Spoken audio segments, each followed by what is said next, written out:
pelo Vitor, né, no aspecto legislativo, acredito que esse é um ponto que a gente poderia dar uma certa prioridade, porque a grande queixa que nós temos, né, do lado dos gestores públicos municipais é justamente o fato de que tem a intenção de fazer tanto do lado privado quanto do lado municipal.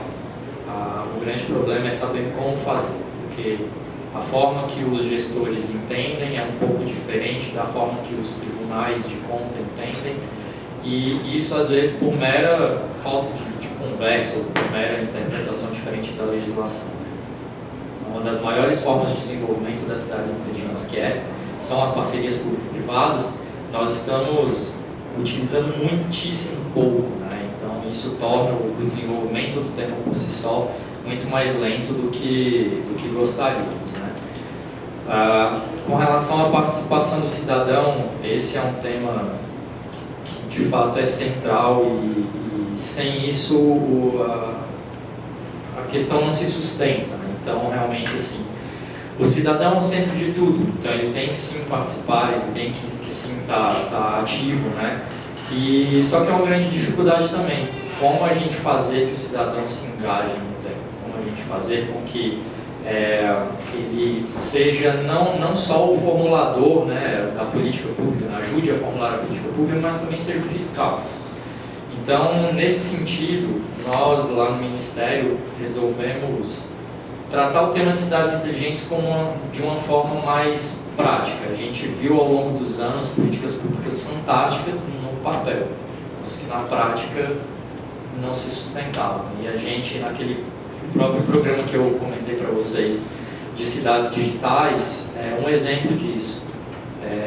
Lá atrás, em 2012, foi pensado numa política pública que o Ministério chegaria, aportaria recursos, colocaria fibra ótica nos municípios e depois os municípios pegariam e se desenvolveriam, fariam parcerias público-privadas, fariam uso das fibras, né, termo de cessão, etc, etc. Isso no papel. O que aconteceu na prática? A gente tem milhares e milhares de reais enterrados, né, com fibras enterradas que não são utilizadas. Porque, primeiro, os gestores públicos municipais, os prefeitos, na maioria das vezes não sabem o valor que aquilo tem, não sabem o que fazer com aquilo. E nós do lado de cá simplesmente entregamos e falamos, a partir daí é com vocês. Então, a gente tem tentado enxergar a coisa de uma forma mais na prática, não tão no teórico, mas na prática. Então, temos pensado sim em algumas ações de participação da população, temos sim pensado em algumas ações de continuidade da política pública, né?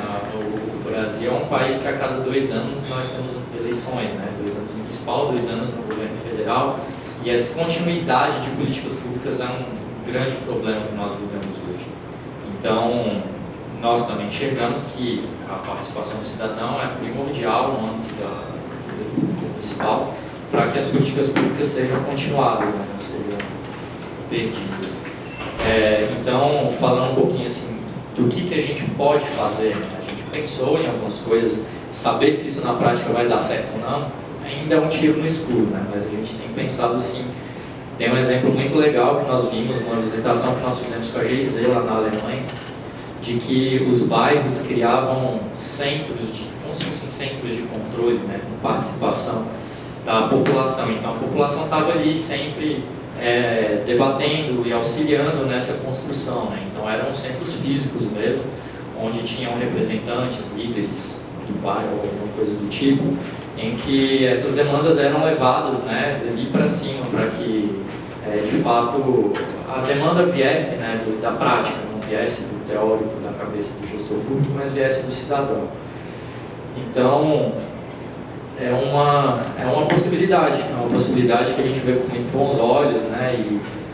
E isso liga muito à parte do investimento federal. Quando a gente fala do Plano Nacional de Cidades Inteligentes, a ideia realmente não é criar nada tão teórico, é criar uma coisa que na prática se aplique.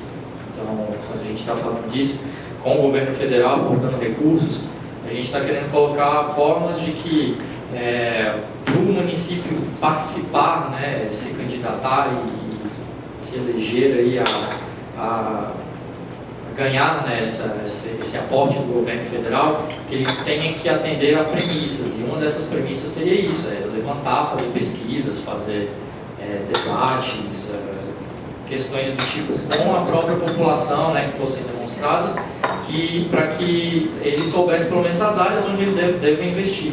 Então nós temos hoje o pilar, né, de segurança, educação e saúde, aliado ao saneamento básico também, que é um grande problema nos municípios, que nós sabemos que os municípios tendem a se desenvolver, mas às vezes a segurança não é um fator que é tão problemático no município assim, às vezes a saúde às vezes a educação Então assim, isso ninguém mais do que a própria população vai saber dizer. Então nós estamos pensando em mecanismos de fomentar isso, né, de que a população esteja mais ativa nesse debate também, e atrelando isso à possibilidade de captação de recursos no âmbito do Poder Público Federal. Então, essa é uma forma que nós estamos pensando, né, de garantir a continuidade da política pública. E com relação ao último ponto, que é a sustentabilidade das tecnologias, né? De fato, isso a gente tem que pensar. E esse exemplo que eu dei das cidades digitais nos trouxe muito isso, que se a gente não pensar nessa continuidade, né, na operação e manutenção, a operação e manutenção das tecnologias às vezes mais custosa do que a própria implantação. Então assim, implantar não é um grande problema, o problema é manter. Então, para isso, mais uma vez, a questão das PPPs ela é primordial. Então, um grande modelo que nós usamos hoje nas telecomunicações é a troca, né? Nesse caso das fibras, você passa a fibra e você cede capacidade, você cede alguns pares de fibra para que as empresas que estejam utilizando possam fazer a operação e manutenção daquele conjunto completo. Só que isso esbarra novamente na questão da PPP. Isso só pode ser viabilizado por meio de uma PPP. Então, talvez se tivesse um tema, né, que eu pudesse elencar que se a gente destravar